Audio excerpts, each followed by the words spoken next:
Had to get up early this morning, and I'm telling you, the weather was beautiful. Just breathe it in. Just breathe it in, right? It really was. Nice. Taking the trash out last night has never felt better. I tell you, it felt so great this morning. We broke a record low this morning. A 128-year-old record set back in 1886. We actually reached 64 this morning. Pensacola also breaking a record at 65. But it's not going to last much longer. We are looking at a wet weekend on the way, and that really has not changed.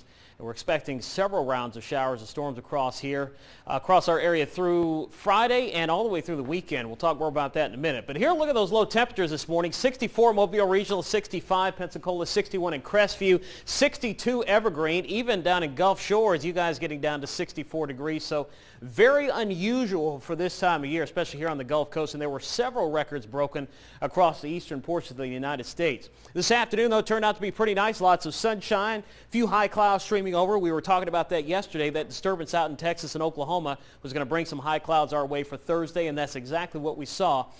Still managed to reach the upper 80s to around 90, 88 so far for today in Mobile, and 83 in Pensacola is where we stand right now. Forecast through midnight calls for another comfortable night. Temperatures will be a little bit warmer tonight than they were last night, but still fairly comfortable. But then by this weekend, the soupy mess is going to return. This is our storm system for the weekend. Texas, Oklahoma, Arkansas, Louisiana, a big mess out here. And they've been dealing with some flooding rainfall. Parts of North Texas, north of Dallas, picking up between 10 and 15 inches of rain today alone. Trust me, that is not something you want to deal with. Of course, we know that, and that's what we had to deal with just a few months ago in April with that flooding. They're dealing with the same problem. That storm system, though, is going to slowly make its way towards our area. Notice here on Storm Predictor, this is the upper-level energy associated with that. Notice here by late Friday, it moves into our area and just kind of hangs out through Saturday. So as long as that trigger is in the atmosphere, it's going to keep the chance for rain in the forecast. Just kind of stirs things up in the atmosphere a little bit more to get the rain going.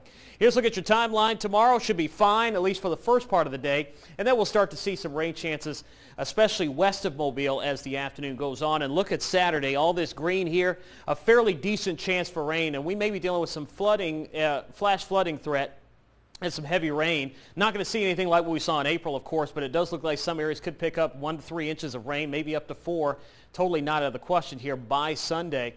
So again, looks like it's going to be a wet weekend, and of course, for the Alabama-D.C. fishing rodeo, here's a look at the marine forecast for tomorrow. A south wind 5 to 10 knots.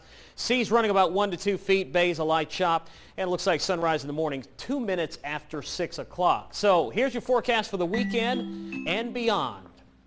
7-day shows highs around 90 degrees. We'll call it upper 80s, and really just give or take a couple degrees depending on the coverage of storms. I think we'll stay in the 80s this weekend with a decent amount of cloud cover and showers and storms around. So 60% chances for Saturday and Sunday, and then low temperatures back in the low 70s. So the soupy mess returns, and so do the storms. So I hope you enjoyed the past couple of days. Yeah, so if the lawn isn't greened up yet, it will be by the next week, right? That is for sure. All right, Derek, thanks.